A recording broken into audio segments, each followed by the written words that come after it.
Hola, muy buenas tardes. Esto es De Todo Menos de Eso. Hoy día es viernes y como todos los viernes a las 6 de la tarde salimos por Radio Pichincha. Álvaro Samaniego, ¿qué tema tenemos hoy y qué capítulo será este? Bueno, como nos encanta buscarnos títulos diferentes o difíciles o complicados o descontextualizados para este programa, hemos decidido llamarle a esto El simio contraataca. Es la viruela del mono. Tatiana, cuando yo te dije que íbamos a hacer este tema y te propuse y le propuse a esta invitada que ya le vamos a presentar, ¿qué se te vino a la cabeza? Venir con mascarilla, la verdad. Pero si la experta no viene con mascarilla, yo estoy tranquila. Estamos a salvo. Es que estamos tranquilos. Estamos bien. Bueno, y para todos los que nos ven desde cualquier parte del mundo, Álvaro, es cierto, tenemos nuevos... Sí. Y ahora no nos vamos a referir a las referencias verbales, sino escritas. Nos han dejado mensajes en nuestras plataformas.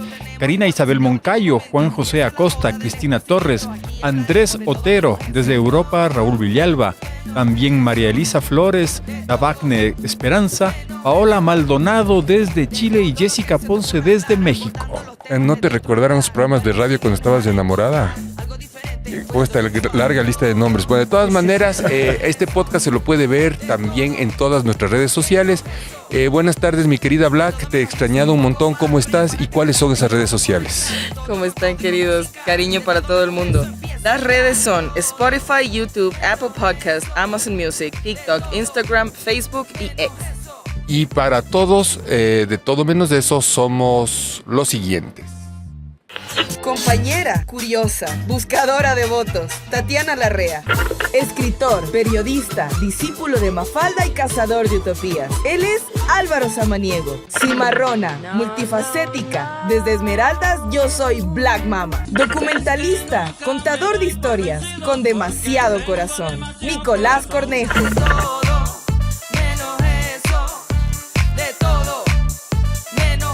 Linda Guamán es para mí una de los personajes icónicos. Hace unos 2 o 3 años tuve la oportunidad de hacerle una entrevista para un documental político. Linda Guamán nació en la ciudad de Cuenca, en Ecuador, en 1985, en abril, y estudió Ingeniería de Alimentos en la Universidad de la SUAY. Luego ha estado estudiando en millones de universidades porque ahora ella es microbióloga. En una de estas universidades que estuvo haciendo sus posgrados, maestrías, etcétera, porque en estas carreras uno nunca deja de estudiar, ella conoció a su esposo, que es mexicano, y ahora tienen un hijo de 1 año y medio. Linda, gracias por estar aquí. ¿Recuerdas vos un poco el motivo de esa entrevista? Me acuerdo que estabas, discúlpame que sea tan, ojalá no ser ofensivo, ¿no? Pero ese día estabas con un grillete electrónico y estabas atravesando uno de los momentos más complejos de tu vida porque estabas siendo acusada de peculado justamente por tratar de salvar vidas. ¿Cómo fue esa época? Cuéntanos un poquito para que la gente de Tokio, Moscú, tenga un contexto de quién eres y por qué eres tan importante para nosotros. Lastimosamente no puedo hablar en pasado todavía, estoy acusada. No estaba acusada, estoy acusada todavía. Y pues todavía es un momento difícil, porque han pasado 3 años desde que me procesaron por el delito de peculado y ya llevamos 2 juicios, uno en el 2021 y uno que lo hicimos ahora en el 2023. Y al parecer vamos a tener que hacer un tercero, ¿no? Que en la historia del país un delito ha tenido 3 juicios, parece que vamos a tener un tercer juicio. Entonces, bueno, esto se ha alargado muchísimo y claro, con el paso del tiempo hay cosas a las que, como buenos animales de costumbres que somos, pues nos vamos adaptando. En ese momento era un poco más complicado de sobrellevar porque tenía mucha incertidumbre. Hoy entiendo un poco mejor las cosas y pues estoy a la espera de que el tribunal dé su sentencia. El juicio terminó en abril. Sin embargo, el presidente del tribunal es un juez que también ahora está suspendido por el Consejo de la Judicatura. Y si es que es destituido, tendríamos que ir a un tercer juicio. Trato de utilizar la palabra y la acción de la empatía, no ponerme en tus zapatos. Y digo, claro, si yo estudio microbiología es para tratar, para lidiar, para mantener conflictos con virus, bacterias, cosas del mundo animal, diminutas, pero no con el mayor depredador del planeta que se llama ser humano. Pues debe ser, es una contradicción interna medio rara, ¿no, Linda? Si bien justamente cuando yo digo que soy doctora, siempre me separo de los humanos. Digo, no soy doctora de personas, soy doctora de bacterias o de microorganismos. Finalmente, la interacción que tenemos bichos con humanos es tan profunda que a la final sí acabas sabiendo cosas sobre las personas. Y claro, durante el juicio me tocó aprender varias de ellas. Y es bien complicado porque me tengo que aprender muchas cosas para poderme defender. Tú mencionabas hace un momento el asunto de medios, pero también aprender un poco de derecho, ¿no? Porque en las audiencias tengo que preparar a mi defensa para los interrogatorios, que son muy, muy científicos. Tenemos investigadores hablando ante los jueces de biología molecular, etcétera. Entonces, ha sido un camino de altos y bajos. En este momento estamos, digamos, en stand-by. Pero yo confío, o sea, quizás si nos toca repetir un juicio por tercera vez, por más desgastante que esto sea, confío que quizás este no es el tribunal adecuado para ratificar mi inocencia entonces. Black, ¿te acuerdas vos cuando te metiste ese hisopo en la nariz por primera vez cuando estábamos atravesando el COVID? ¿Qué sensación tuviste? Eres malo, ¿no? Ir a esa, horrible. que es probablemente la parte más indignante Horrible. de la historia de la humanidad, del hisopo en la nariz. Y eran las famosas pruebas PCR. ¿Te acuerdas de algo de eso, mi querida Black? Claro, yo tuve una historia así súper terrible. Yo soy estilista también y en ese tiempo, como todo el mundo artístico se vino abajo, tuve que sacar adelante mi otra profesión y volver al estilismo. Y trabajaba a domicilio. Alguna de estas veces, una clienta me llamó y me dijo, guapa, acabo de dar positivo, este rato córrete a hacer una PCR. Yo dejé a mis hijos con el papá, agarré la bicicleta, salí volando, voy y me hago el PCR. Primero que aquí en el Ecuador lo hacen terrible, no tienen por qué mentir en el PCR hasta donde la parte de atrás del cerebro, con un suave en la parte donde hay mucosa de la nariz, está súper bien. Eran las primeras también, ¿no? Claro, entonces me hacen toda la prueba y yo me aíslo de mis hijos, así pobrecitos, los voy a matar y ni sé cuánto, y por aquí que por allá. Y me llaman del laboratorio y me dicen que era positivo y yo me quería botar de la ventana del primer piso, obviamente porque estaba en un primer piso. Me dio una cosa terrible, estoy poniendo en riesgo a mis hijos y ni sé qué, y me llaman a los 3 días a decirme, nos equivocamos, no ha sido suyo. No. No. Yo, Señorita Lourdes, adiós, no ha sido suyo. yo, o sea, no sabía a quién quería matar. Y seguramente, Terrible. Tati, estas pruebas PCR serían este primer gran cargamento que llegó a la ciudad de Quito en la época de Jorge Yunda de alcalde, y ahora, y justamente parte del staff, ¿no es cierto? Estaba Linda y estaban un poco tratando de salvar vidas. Creo que Quito tuvo el mejor manejo de la pandemia a nivel latinoamericano. Muchas, tú sabrás como politóloga, muchas encuestas, muchos politólogos le pusieron a Jorge Yunda en el segundo puesto, ¿no? Como mejor alcalde de Latinoamérica. ¿Cómo pudo politizarse tanto este tema de las PCRs, mi querida Tati? Verás, Nico y Linda, qué gusto conocerte. La verdad es que yo soy socióloga, experta en política, en investigación, en estrategia. Yo trato con políticas y personas que creo que a veces son más complejos que los microbios con los que tú tratas, ¿no? Total. Pero ambos pueden ser letales, esa es la verdad, ¿no? O sea, yo creo que las pandemias nos han demostrado que nos pueden matar, pero la mala política también, por supuesto.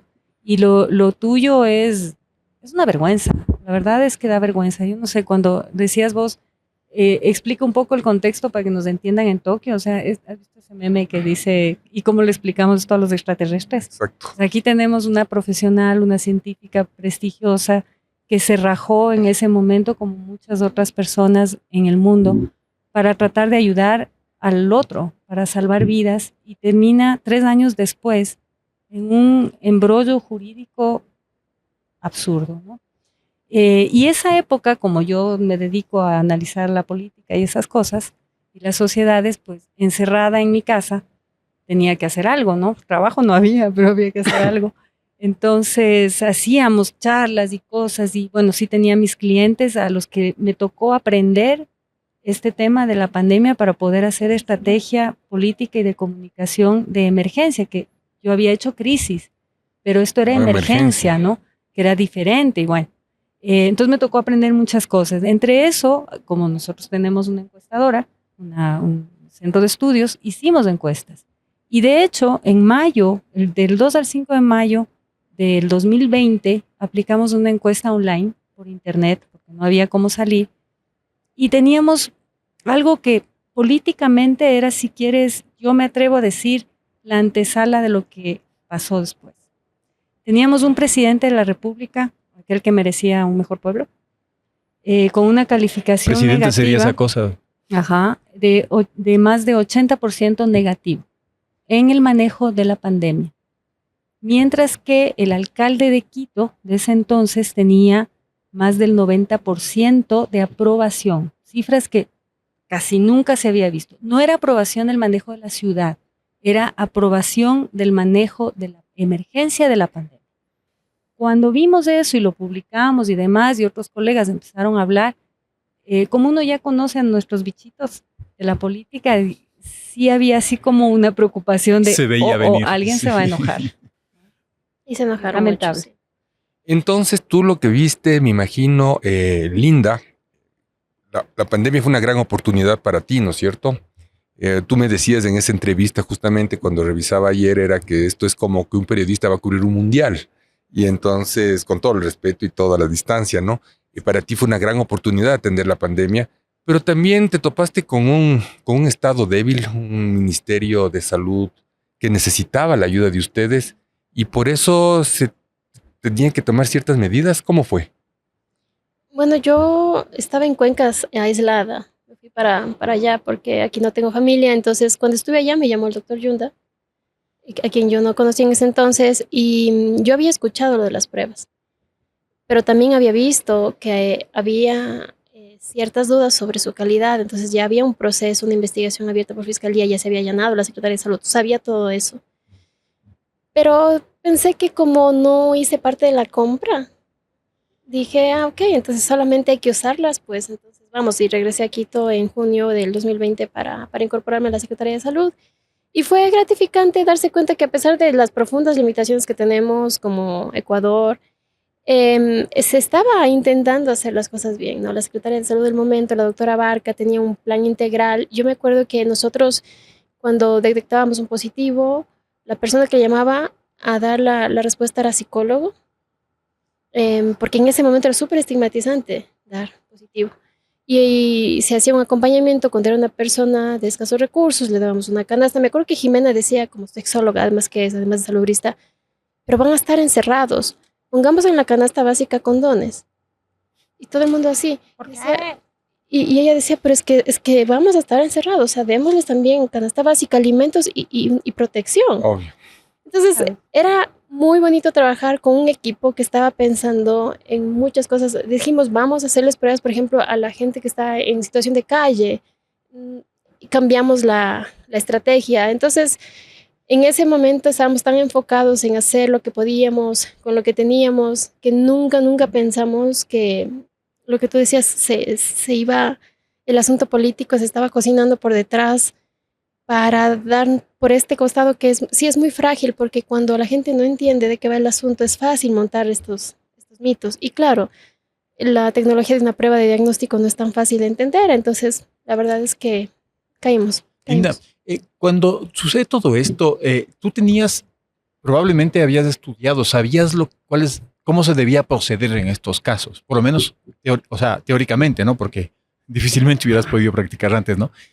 ¿Había ese conocimiento? ¿Tuviste que desempolvar un poco de material académico para poder tomar las decisiones correctas en los momentos correctos? Es que en realidad mi cargo tenía un trabajo muy específico, que era, tengo las pruebas compradas, ¿cómo las utilizo? Correcto. Entonces ya el manejo integral de la pandemia, de si es que pongo el CAT, que era el centro de atención, y con oxígeno, si es que hago en donde la prueba, en la canasta, eso era cargo de la Secretaría de Salud, salubrista. En mi caso, como microbiólogo, era, ok, ¿cómo identifico el virus? Tengo estas herramientas, ¿dónde está el plan? Entonces, no me requería ningún desempolvar nada porque es muy simple. En realidad tienes una herramienta súper buena para identificar lo que estaba mal, era cómo se estaba haciendo. En ese momento la disyuntiva era esta. Le hago la prueba a los policías, a los choferes que están saliendo todos los días de la calle y que pueden contagiar a otros, o le hago la prueba a la gente que está en los barrios con fiebre, con síntomas y que quiere saber, pero está en sus casas. Y los países tomaron diferentes decisiones. Hubo países, por ejemplo, Finlandia decidió solamente le vamos a hacer la prueba a aquellos que son jóvenes, sanos y que están saliendo a trabajar. Porque es esa población a la que tenemos que identificar y aislar. Ellos querían seguir siendo productivos. Los famosos cercos, ¿no? Exacto. Otros países, en general Sudamérica, decidió, no, si es que hay alguien que está con fiebre, con síntomas de COVID, hagámosle la prueba para ver. Y entonces esas estrategias dependen mucho de la parte social, de cómo estamos distribuidos. Entonces nosotros decidimos irnos, dejar de hacer tanto a metropolitanos, policías, etcétera, e irnos más a los barrios, porque vivimos en hacinamiento en muchos lugares. Entonces detectar un positivo en un barrio donde la gente vive con 10 personas en su propia casa es aislar a un montón de gente. Entonces el impacto era mayor. Y yo creo que los números nos muestran que la estrategia funcionó cuando comparamos ciudades con una densidad poblacional similar. Entonces estas PCRs funcionaron, ¿no? Tú me decías también que las pruebas PCRs ya son antiguas, desde los años 80 se utilizaban, ¿no? O sea, esto no era una cosa nueva. Para nosotros sí, quizás, porque no habíamos vivido otra pandemia. Nunca nos habían metido esa cosa. Yo aprendí a pronunciar PCR en mayo, más o menos. Claro, ya por el dolor. Sí. Y por las pruebas que se usaron en el municipio y este cargamento que yo grabé, que yo me acuerdo cuando llegó el carguero con los primeros estos containers, ¿por qué tuvieron la polémica rápidamente para poder entender esto? Lo que pasa es que los entes de control en cada país son quienes determinan cómo catalogan a ciertos dispositivos médicos. Entonces, por ejemplo, el más conocido en el mundo es la FDA. Si la FDA dice esta agua con burbujas y agua mineral, pues esa es la denominación. Ahora, en el contexto de la pandemia, los entes de control tenían que tomar decisiones rápidas con poco conocimiento, con poca información. En ese sentido, lo que hizo el ARSA es hacer lo que hicieron varias otras entes de control, es agrupamos a todo un tipo de pruebas dentro de una categoría que se llaman PCR. Agrupamos a otro tipo de pruebas en la categoría de pruebas rápidas, las del dedito y la sangre, ¿se acuerdan? Entonces tenemos estas dos categorías y todo el mundo lo hizo así. Pero claro, cuando conoces el tema como biólogo molecular, dentro de los PCRs también hay subcategorías. Entonces, la verdad es que cuando las personas del municipio hicieron la parte administrativa, términos de referencia, etcétera, que se necesita para el contrato, hicieron súper general. Colocaron pruebas de diagnóstico molecular, etcétera. Y eso ayudaba porque, imagínate, en ese momento querías comprar pruebas. Si te pones súper específico, no conseguías. Como las mascarillas que tampoco hubo, ¿te acuerdas? Exacto. Claro. Entonces eso habilitó para que se pueda comprar una prueba de diagnóstico molecular que está enmarcado dentro del grupo PCR por el ARSA. Pero alguien fue por ahí y dijo, pero aquí hay una diferencia en uno de los componentes moleculares y eso hace que sea un tipo de PCR diferente, etcétera. Si me preguntas, claro que hay diferencias. Porque las PCRs, como se generaron en los 80s, es impensable que al 2024 sigas teniendo la misma PCR. Hay mejoras. Y eso fue la base un poco de, como esta es ligeramente diferente, es otra tecnología, por tanto se incumple el contrato. Y además, como esto benefició a alguien especulado. Tati, y eso comienza a transformarse en una persecución política también. Y viene el grillete electrónico y viene una serie de cosas. ¿Cómo procede la cuestión política ahí con las PCRs? ¿Cómo mezclas esto? Es que eso no debe suceder, Nico. Es que no debería suceder y lamentablemente estamos en un país en el que esto está sucediendo. No solo en el Ecuador, ¿no? Sucede en otros países también de la región. Yo he tenido experiencias de hace años, antes de la pandemia incluso, que ya estoy hablando bajito. No, está bien. En Guatemala, por ejemplo, en Guatemala mucho antes de la pandemia, yo tuve la oportunidad de trabajar ahí por un tema de esto que se llama el lawfare, ¿no?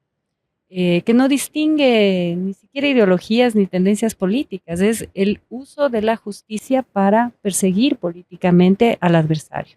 Y eso es así, o sea, le cae a cualquiera.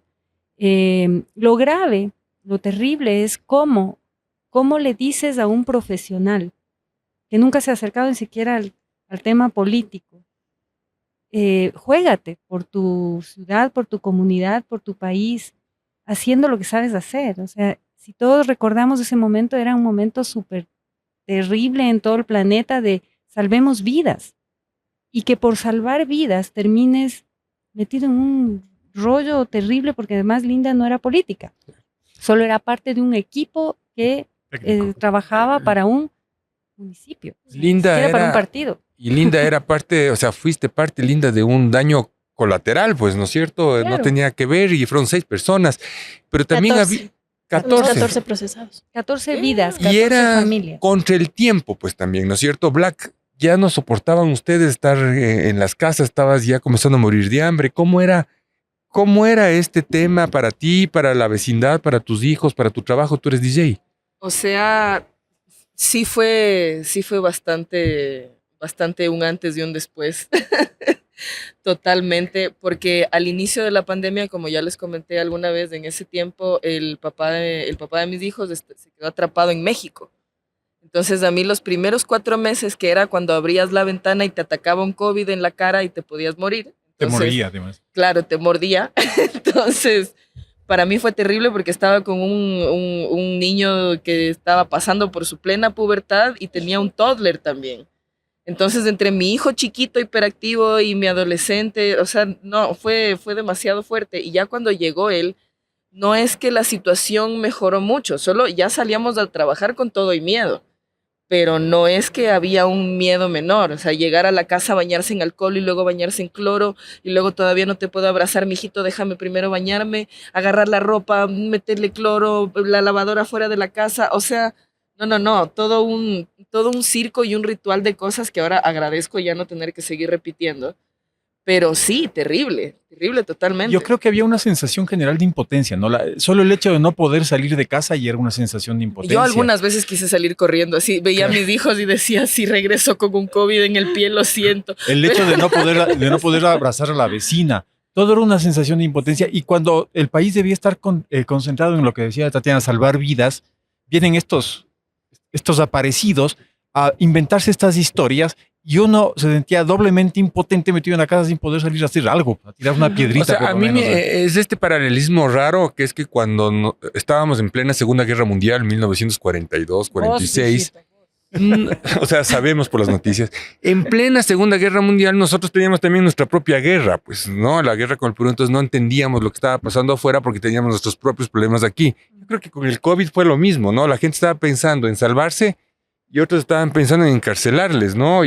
O botarles de los puestos. De todas maneras, te ponen el grillete, Linda, y como una bióloga sintética, que no sé qué también será, ya nos explicarás en algún momento, le cambió todo esto, ¿no? De pronto tú como buena bióloga eres una persona mucho más cerrada, mucho más analítica, mal genia, manejas equipos de gente rara, ustedes son raros. ¿Esto de alguna manera te cambió como persona?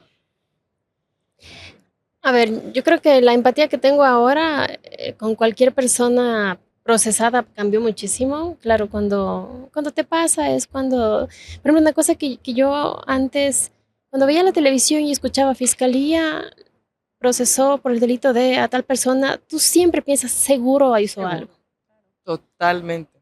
Y cuando ves que le allanaron y además ellos muestran las cosas que encuentran, solo cuando te sucede entiendes que finalmente eso no significa nada.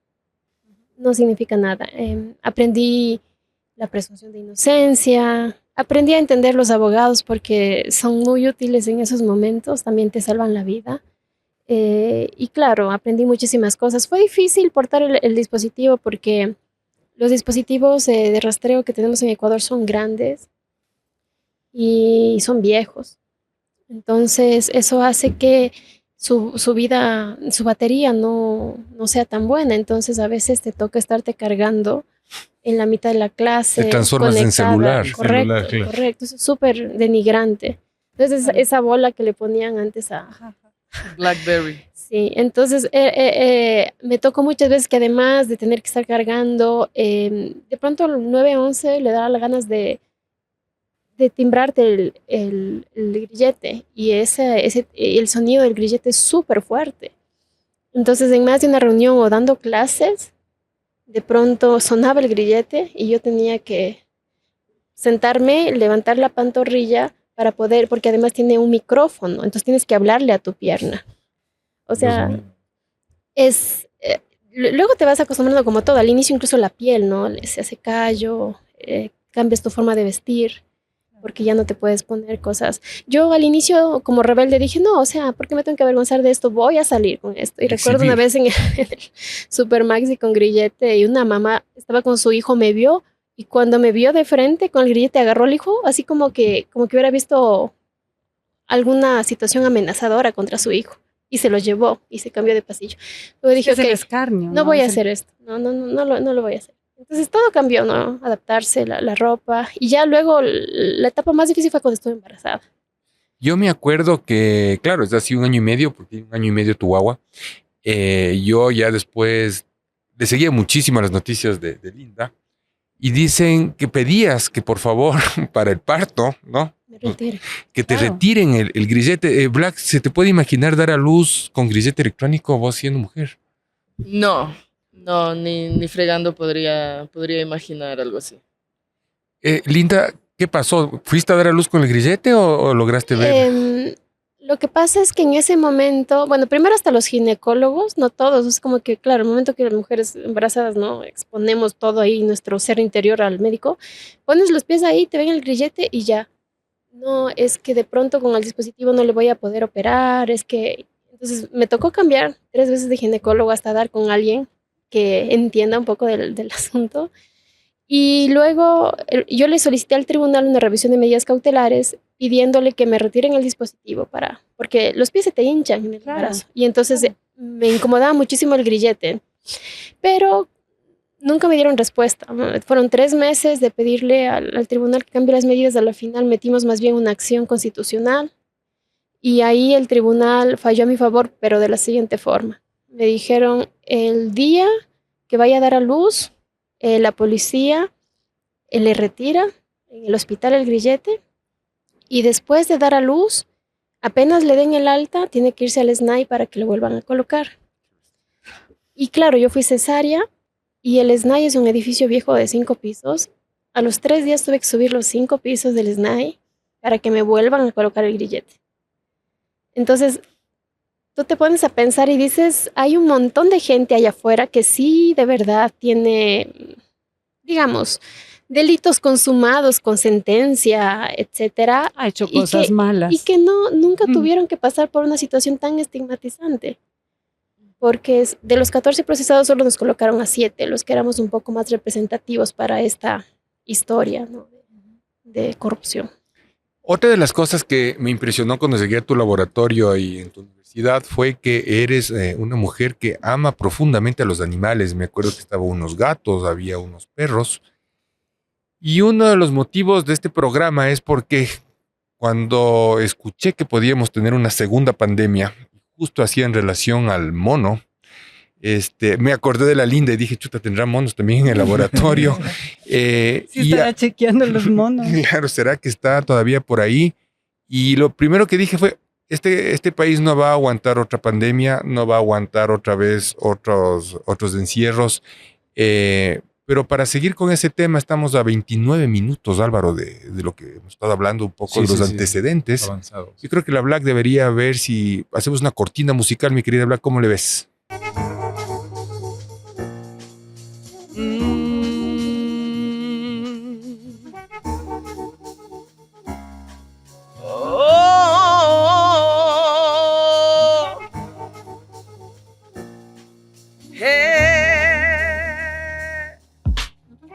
Soy la que crece entre la maleza, esa que si cortas con el tiempo crece fresca. No necesito de consejo de gente seria, me invento en cada noche sin miedo a apariencias. Se cortan las señales que transmiten mis poemas, letras que yo escribo pa' que entiendas tú mis penas. Hierba mala nunca muere y si muere, muere arrecha. Por más que me equivoque, nunca pierdo yo mis guerras. Si camino como gata, porque la altura no me estresa. Y si es que yo me caigo del techo, me sostienen mis ideas. Y no voy a mentirte sobre mi verdadero yo. A veces miento en el espejo y creo que somos dos. Tóxica la manera de creer verdades a medias. Invéntate una más compleja. porque esta no te creo, esta pendeja.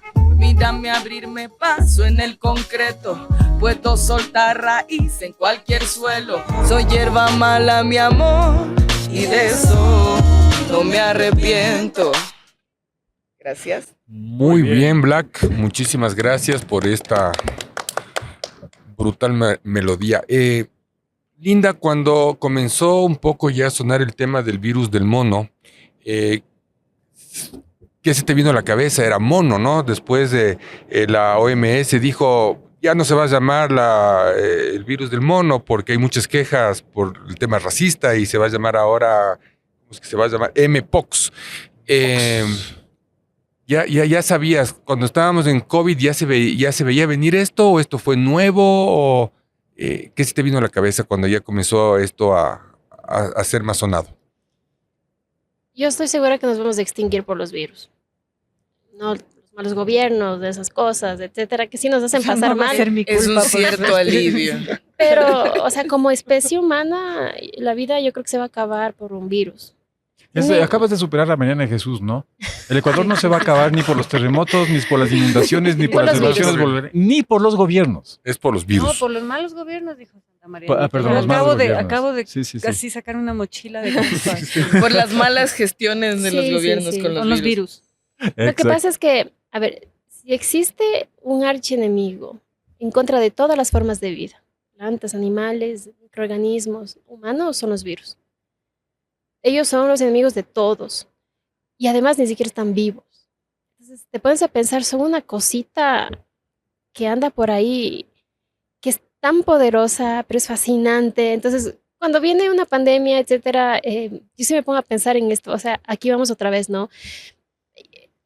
Esto va a acabar con nosotros si no tomamos acciones. Y luego es paradójico lo siguiente. Tenemos este brote gracias a que erradicamos la viruela en los 80s, en gran medida, porque la viruela es la única enfermedad viral que se ha erradicado del planeta gracias a la vacunación masiva. Es un hito. Se sacó la viruela del planeta Tierra. Existe contenida en ciertos laboratorios que se guarda por bioseguridad, pero el hecho de que como ya no hay viruela, ya no nos vacunamos contra la viruela. Y entonces ya no hay viruela, ya la gente no se contagia y no tiene unas defensas. Si es que hubiera todavía viruela, esta del mono no nos hiciera cosquillas. Entonces el título debió haber sido La viruela contraataca, en realidad, ¿no? O sea, y eso quiere decir que los ochenteros y los noventeros que sí nos alcanzaron a vacunar contra la viruela estamos bien. Nos salvamos, muchachos. No sé cuánto tiempo duren los anticuerpos, pero sí es cierto que de verdad este es un efecto colateral de un éxito como humanidad, ¿no? Porque entonces ahora viene la viruela del mono, como casi nadie en esta generación tiene defensas, pues es lo que es. Pero en realidad... ¿Y vamos a volver a tener una pandemia? Es más difícil que esto sea pandémico por las características. Una de las cosas que ustedes tal vez se acuerden de la paciente primero en Ecuador, bueno, creo que primero fue un señor asiático, pero luego una señora, es que la señora fue a pasearse por todos lados. Claro, se fue a una fiesta pelucona. Hizo de todo. ¿Por qué? Claro. Porque no tenía síntomas. Claro. No se sentía muy mal. Esa es una gran bendición en el caso de esta enfermedad, porque tú tienes sintomatología, casi siempre erupciones cutáneas, te sientes súper mal y eso hace que te quedes más en la casa. Te sientes mal, es más evidente que estás enfermo. Y para Gracias, le pedí a la inteligencia artificial que me cuente un poco sobre esto, ¿no? Y me sacó un texto interesante, la historia de Harold, que es un hombre de 30 años que vive en Nigeria. Harold trabajaba como enfermero en un hospital rural cuando comenzó a notar síntomas inusuales, fiebre alta, dolores musculares y finalmente lesiones en la piel que le recordaban a la varicela. Como profesional de la salud, Harold sabía que estos síntomas podrían ser indicativos de la viruela del mono, una enfermedad que había visto en otros pacientes en el hospital. La enfermedad no solo afectó su salud física, sino también su bienestar emocional.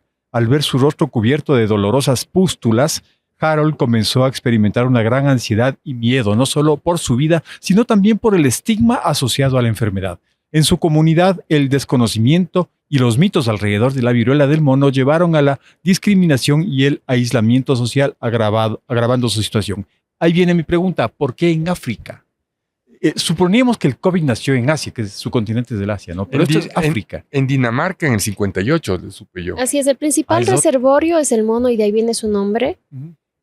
Y además son estas las poblaciones que tienen más contacto cercano con estos animales. Ahora, no es tan cierto que el mono es el único reservorio y por eso es que para ser técnicamente más precisos no se dice viruela del mono, porque ardillas, otros roedores también son reservorios. Entonces, vino viruela del mono porque en este laboratorio, en 1958, es donde se detecta. Pero tú puedes tener varios otros animales silvestres que tienen la viruela, esta misma viruela. En África, ¿por qué? Porque ahí es donde la comunidad convive muchísimo más de cerca, tanto con los animales por un asunto afectivo como por alimentación. Y ahora nos llama la atención porque salió de África. Pero de ahí los africanos conviven con esto todo el tiempo y ahí sí nadie hace nada, ni siquiera la OMS, por erradicar la enfermedad. Pero a ellos les pasa esto todo el tiempo. ¿Por qué estamos alarmados? Porque está en Estados Unidos, porque está en Finlandia, etc. Por eso estamos haciendo algo. De lo contrario. ¿El PCR se va a utilizar para esto o ya no es necesario? Posiblemente sí, porque además no tenemos vacuna otra vez. Estamos ante una enfermedad ante la cual no tenemos una vacuna todavía ni tratamiento. Entonces, si no tienes esa que es la herramienta más efectiva, la otra es identificar a los portadores. En ese sentido, las pruebas de PCR son una herramienta que ayudan a encontrar una huella digital que tienen los virus y decirte tiene o no tiene. Entonces, se van a seguir usando. Según mis datos que son de mediados de agosto, hay alrededor de 15,000 casos de contagiados y alrededor de 500 fallecidos. No sé si hay una actualización sobre eso. No tengo datos actualizados. Lo que sí sé es que no ha crecido de la forma que se esperaba justo por eso. Primero, las personas que tienen síntomas se aíslan y luego ya no tienes este asunto de contagio por microgotículas que hace que los virus viajen a todas partes. Esto es un poco más de secreciones, fluidos corporales, estar en contacto, manipular animales. Eso hace que sea un poco más complicado que el virus llegue a todas partes. Por eso es que no tiene esta característica de tan pandémico y creería yo que se puede contener de mejor forma. ¿Tú estás mejor preparada ahora como para una nueva pandemia, tanto profesionalmente, psicológicamente, maduramente, tu equipo? ¿Cómo puedes enfrentar ahora más inteligentemente esta pandemia si se propaga o pasará? Yo creo que no, o sea, si yo estoy más preparada, tengo más experiencia, sí.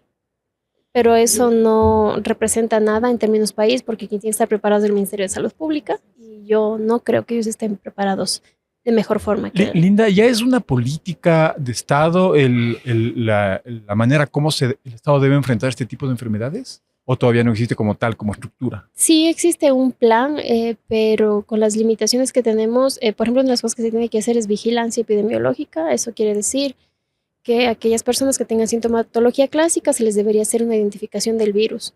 Y esto no se hace. Tati, pero yo creo que uno de los problemas que creo que tiene el Estado, los ministerios en general, es este terror a la Contraloría, este terror a las glosas. Y entonces simplemente no puedes comprar desde el Estado ni una caja de esferos Vicks, porque por eso te pueden meter preso. Hasta ¿no? las bacterias le corren a la Contraloría. Claro, todo el mundo.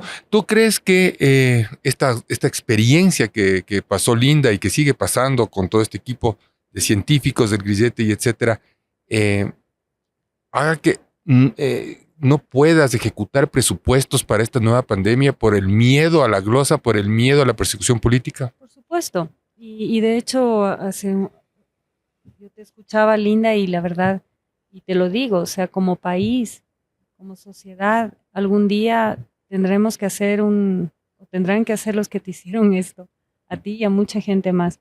Procesión de la Virgen del Quinche arrodillada y él dijo en Tillos, ¿no? También en Tillos. Sí, o sea, es vergonzoso y es criminal, porque tú nos estás diciendo, tú eres una persona que sabe de este tema, y nos estás diciendo la humanidad se va a acabar por los virus, pero los animales más inteligentes, que se supone que somos los seres humanos, hacemos todo para que sea peor, ¿no? O sea, todo. Además tenemos una capacidad de olvidarnos de cómo evitar y demás, ¿no? Creo que es súper peligroso. Yo veo al país, a nuestro país cada vez para atrás, sin aprender nada, ¿no? Seguimos repitiendo supletorios desde hace rato. Ajá, Sí, y claro. como yo no sé de virus ni nada, pero por mi profesión me tocó meterme a entender un poco lo que podía pasar y mi tarea era ayudar a gobiernos locales y gobiernos de otro país, no porque aquí no había apoyo para eso. No, ni siquiera pensaban en que mi parte de mi profesión podía ayudar a salvar vidas también, porque tenías que comunicar a la gente, tenías que contar, informar, alertar. Nos tocó aprender eso y aquí no había eso. O sea, a todos los clientes o autoridades, incluso municipios pequeños que te decían, ¿qué hago?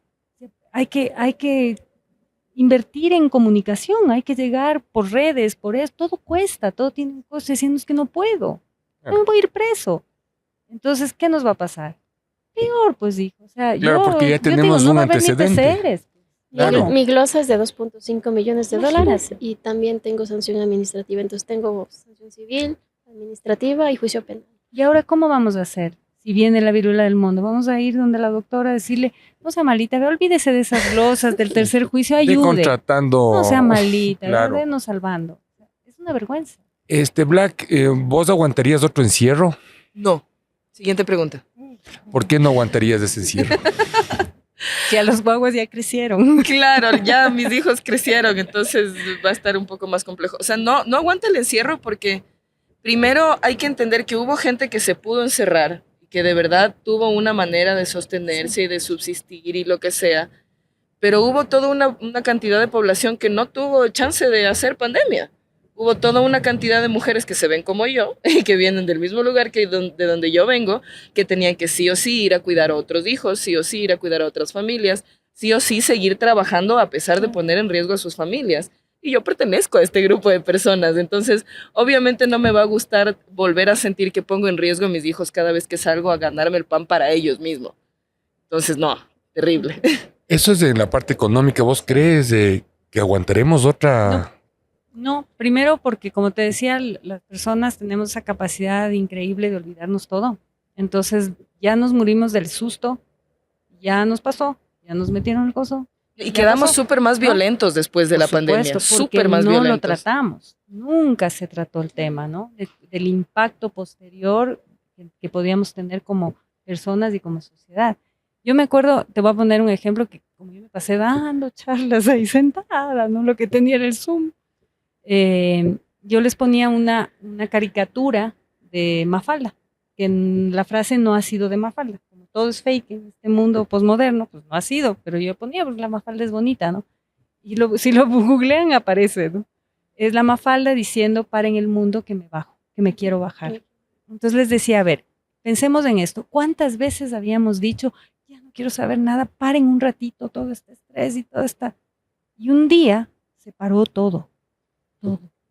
Y nos quedamos con calles vacías y desconfiando hasta de tu pareja por si acaso tengas el virus y mi hijito vaya más despacito, ¿no? Mi hijito, ya, ¿no? O sea, fue horrible.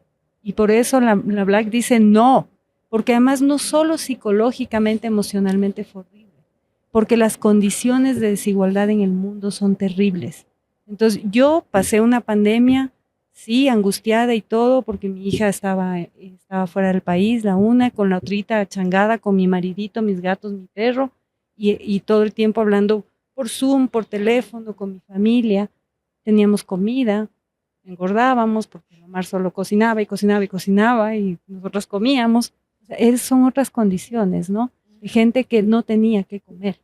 Pero ves, un encierro nuevamente, yo creo que ahorita en las condiciones del Ecuador y del mundo, yo creo que sería terrible, pero además creo que priorizarían la economía y les tengo un dato. Exacto. Para decir. Ese dato es el que viene a continuación, pero lo que yo digo, de alguna manera todos terminamos sacrificándonos por esto y nos metimos bien que mal, nos encerramos, hicimos las cosas que pudimos. Pero llega el señor gobernante y lo que hace es agarrar $1.000 millones para pagar deuda externa cuando aquí nos estábamos pudiendo. Eso no es de Dios y en la próxima nos puede pasar lo mismo. Y capaz que el que viene es más loco y no paga 1.000 sino 3.000 millones. Linda. Entonces, ¿cuál es la justificación, no? Espérate un ratito que el dato de la Tatiana. Pero antes de eso, Linda, ¿aguantamos otro encierro o vos estás feliz porque esta es una gran oportunidad para la nueva vacuna, para que exista más dinero para investigación? ¿Estamos progresando también en la ciencia con este nuevo virus? Siempre estos eventos catastróficos terminan teniendo un impacto positivo en el desarrollo de la ciencia. O sea, la guerra trajo un montón de desarrollo de tecnología, desarrollo de armas y no solo en armas, sino las diferentes aplicaciones de electrónica, etcétera, se dieron por la urgencia de la guerra. Ahora, teníamos vacunas de ARN, que fueron las que nos pusieron casi a todos, ya teníamos en plantas. No se había podido dar salto a humanos porque no había el interés económico, porque no había tantos grupos trabajando al mismo tiempo. Cuando vino la pandemia, por primera vez usamos estas vacunas de ARN, que son una maravilla, porque todo el mundo se puso a trabajar en ello. Había financiamiento como nunca en la vida, colaboración. Entonces, hay cosas positivas. En la parte de ciencia, sí. Muchos países se quedaron justo con el miedo y fortalecieron sus sistemas de salud y más que eso los de vigilancia y los de investigación. Entonces eso es súper positivo. No, finalmente, hay muchos guaguas que estudian ingeniería y biotecnología y Ecuador es un pésimo país para ellos porque no hay desarrollo de biotecnología, no hay donde trabajar. Yo recuerdo a estos alumnos míos consiguieron todos trabajo durante la pandemia. ¿Ya? Porque por fin los laboratorios los necesitaban, ya sea para ventas, para... Acá no. Pues, ¿para Exacto. Entonces, siempre hay cosas positivas. Yo la verdad es que creo que si nos vuelven a colocar los toques de queda, etcétera, ya no se van a respetar. Creería que ya no, vamos a ser un poco más rebeldes. ¿Y la cifra? La cifra. Un apagón, que ahora que están de moda los apagones, un apagón es más que un paro. A ver, un día de apagón es más que un día de paro y casi un día de pandemia en costos económicos, según el Banco Central del Ecuador, no es mi invento. Entonces, Y en estamos términos hablando de económicos. cuántos días de encerrón, Linda. O sea, que un caso hipotético de aquí, no, yo no creería que vamos a llegar al punto de tener que encerrar por esta pandemia, por esta. Por otras que No vengan en el sabemos futuro, cuál sí. venga. No sé si a nosotros nos toque, pero seguro a nuestra descendencia, si los que decidimos reproducirnos o si no a los que vengan, les va a tocar porque estos virus respiratorios que se dispersan así justo por el aire son los que tienen más chance de acabar con nosotros. Entonces, Tatiana, con estas cifras que tú has dado, se podría decir que por todo este encierro que tuvimos por la época del COVID, es que estamos quizás, pero no nos damos cuenta o no queremos decir, que estamos atravesando estas graves situaciones sociales, económicas en este país actualmente. Que tuvimos COVID y luego paro nacional. O sea, fue tata.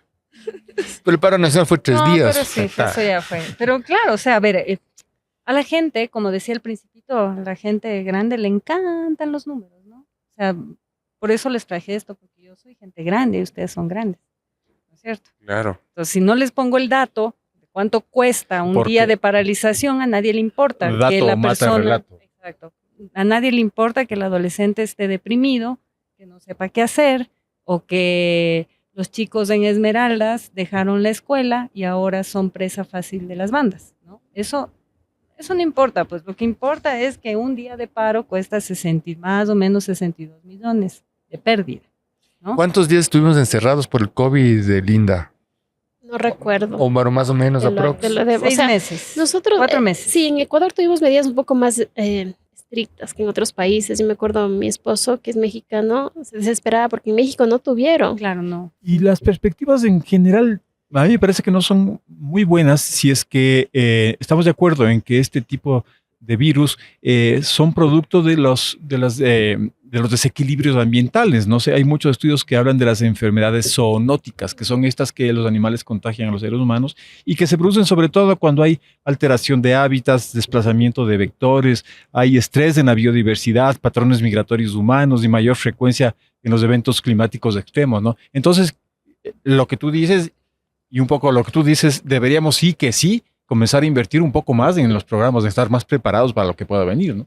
Correcto, porque con el crecimiento demográfico solo vamos a invadir más espacios que antes estaban restringidos para animalitos. Y además la movilidad que existe y que cada vez crece más en el planeta hace que, por eso, otra vez les digo, los virus nos van a extinguir.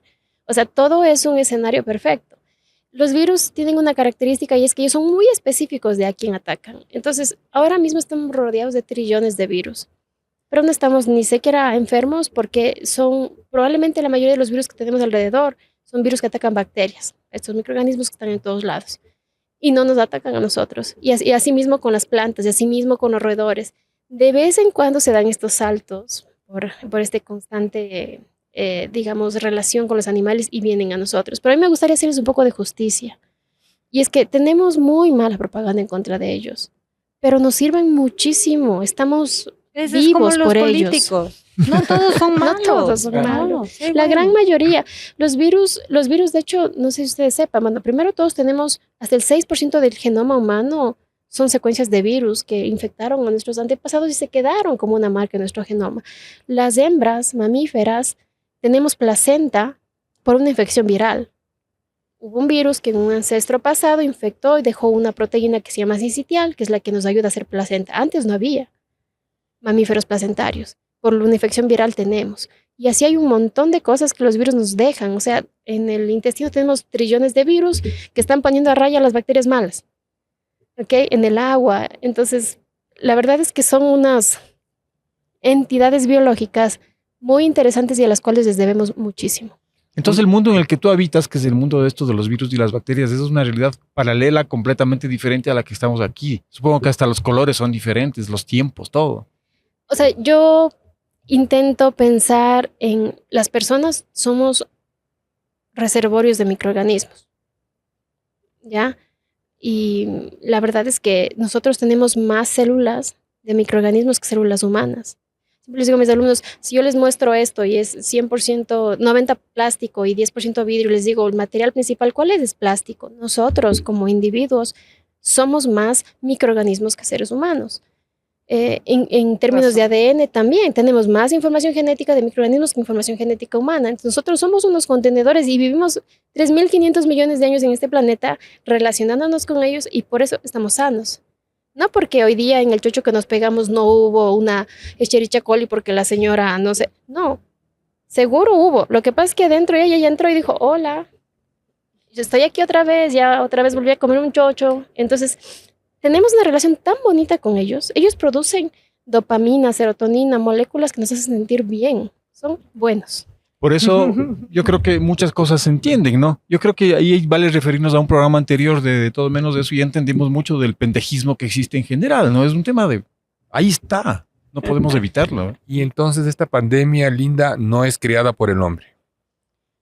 A ver, hubo esta teoría de que el COVID salió de un laboratorio. Sí es cierto que se estaba estudiando coronavirus en un laboratorio y sí es cierto que como parte de ese estudio hay modificaciones que haces a los virus. Sin embargo, cuando SARS-CoV-2 se secuenció el genoma, es decir, se supo como su huella digital, hay marcas claras de cuando tú manipulas el ADN, dejas como una cicatriz. Esas cicatrices no se encuentran en el genoma de SARS-CoV-2. Entonces, no es posible con la tecnología que tenemos hoy en día.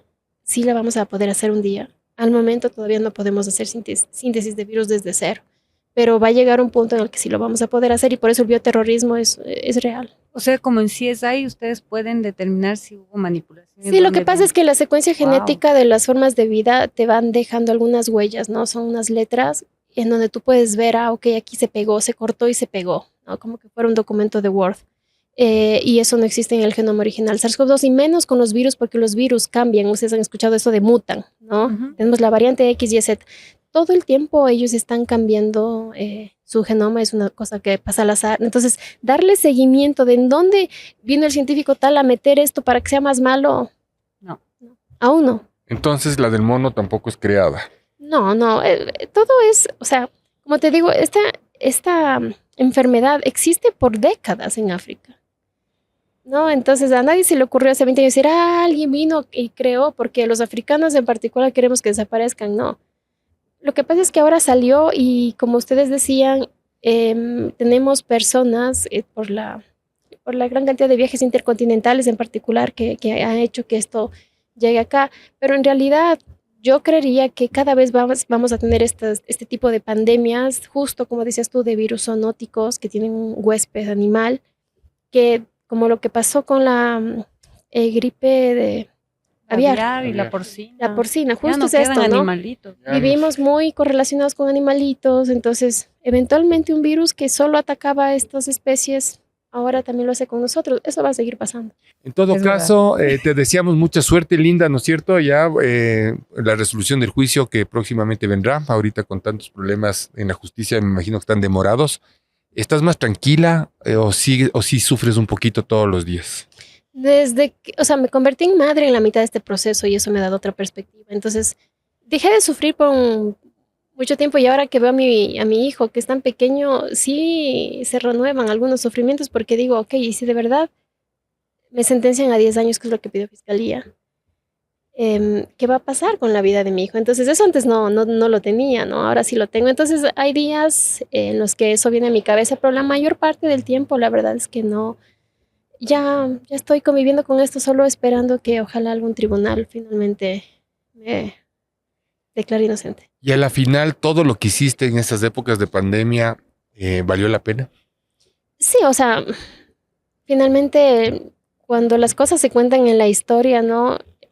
Yo creo que estos números impactantes de 3.000 muertos versus 100.000 será algo que siempre lo podremos contar, inclusive en nuestras clases de biología y de epidemiología saber que fuimos parte de ese momento en la historia, como yo te decía, o sea, como microbióloga, afrontar una pandemia era algo que solo lo había estudiado en libros, entonces me siento muy orgullosa del trabajo que hicimos con la Secretaría de Salud.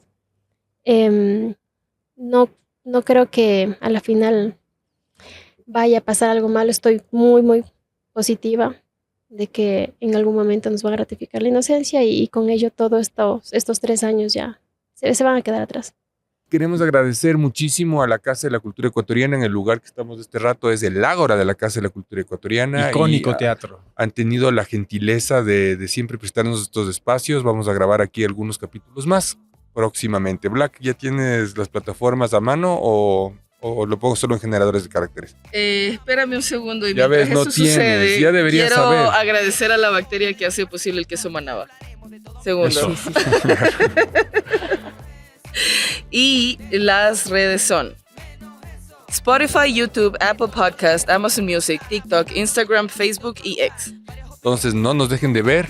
No nos olvidemos que el Ágora siempre fue desde la antigua Grecia un lugar en donde se sentaba a tratar de decir cosas inteligentes. No esperemos haber hecho un homenaje al Ágora. Vamos a ver qué Linda dice. sí estuvo muy interesante. estuvo. Vamos a ver qué dice Linda cuando apaguemos las cámaras. Señores, hasta el próximo viernes. Gracias a todos. Gracias. Abrazo. No